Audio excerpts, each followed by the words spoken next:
জনগণ, ভাইয়েরা, বাবারা, সকলে উপস্থিত আমাদের সামনে। আমি শুধু এতটুকু কথা আপনাদের সামনে বলতে চাই, বাংলাদেশ জাতীয়তাবাদী দল বিএনপি ভারপ্রাপ্ত চেয়ারম্যান জনাব তারেক রহমান বাংলাদেশের জাতীয়তাবাদী দলের নেতৃবৃন্দকে বলেছেন, বাংলাদেশের প্রতিটি অঞ্চলে, মহল্লায়, পাড়া মহল্লায় সাধারণ মানুষের সাথে, গণমানুষের সাথে ইফতার করার জন্য।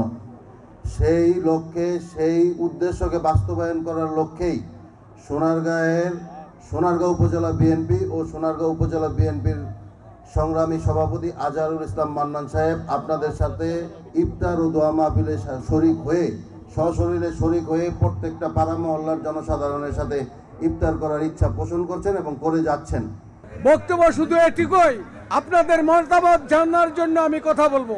সেই কথা হলো, আমাদের এই দীর্ঘ 17 বছর আমাদের পাশে কে ছিল? দুঃখে সুখে কে ছিল? মান্নান ভাই। আগামীতে ইনশাল্লাহ ছিল, আগামীতেও থাকবে মান্নান ভাই।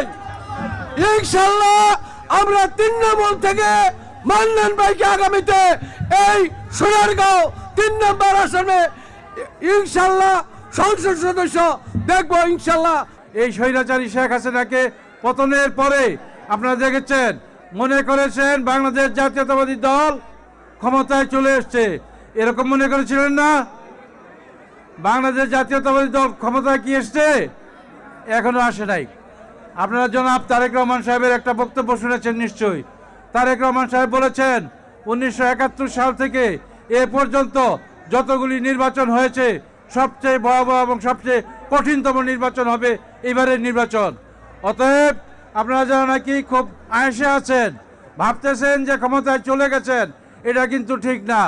আপনাদেরকে, বিএনপির ভাইদেরকে আমি স্পষ্ট ভাষায় আপনাদের বলতে চাই, আপনারা যারা নাকি এই অহংকার, যে অহমিকা নিয়ে আপনারা চলতেছেন, যে সামনে বিএনপি ক্ষমতায় চলে এসছে, এই ভাবভঙ্গিমা নিয়ে চলতেছেন, জনগণের সামনে কিন্তু দাঁড়াতে পারবেন না।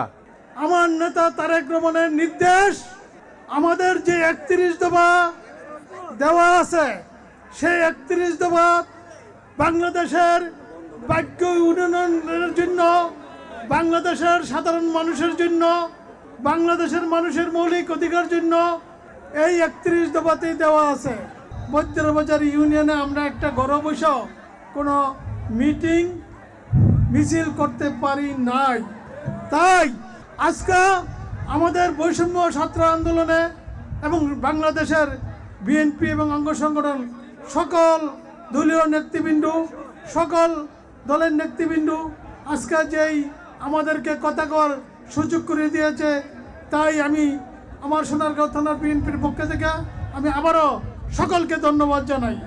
পাশাপাশি আমি একটি কথা বলবো, আজকে যারা আমার বিএনপি করেন এবং অঙ্গ সংগঠন করেন, তাদেরকে উদ্দেশ্য আমি একটা কথা বলবো, যদি কেউ দলের নাম ভাঙ্গিয়া চাঁদাবাজি, সন্ত্রাসী, ভূমিদস্যু যারা করেন, তাদেরকে কিন্তু কোনোদিন ছাড় দেওয়া হবে না।